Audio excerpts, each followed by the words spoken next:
இது தீபாவளிக்கு மறுநாள் எடுத்த வீடியோ தான். எங்களுக்கு அமாவாசை நோன்பு தான், அதனால தான் அமாவாசை அன்னைக்கு படைச்சி முடிச்சுட்டு அதுக்கப்புறம் நோன்பு எடுக்கலாம்னு சொல்லி அதிரசம் வந்து பண்ணிகிட்ருக்கேன்.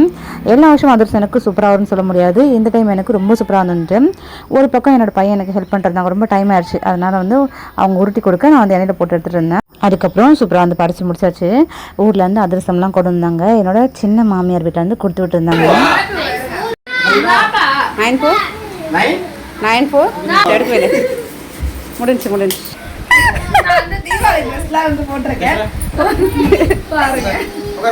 இதானா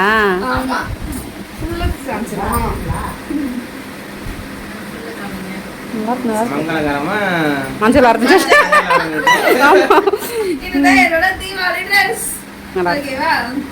அதுக்கப்புறமா அம்மா வீட்டுக்கு தீபாவளி பலகாரம் கொடுத்ததாக போயிருந்தேன். அம்மா தோசை ஊற்றி சாம்பார் வச்சுனாங்க. சாப்பிட்டு முடிச்சுட்டு வீட்டுக்கு திரும்ப வந்து என் தங்கச்சிக்கு நாத்தனாருக்கும் தீபாவளி பலகாரம் எடுத்துகிட்டு கிளம்பியாச்சு.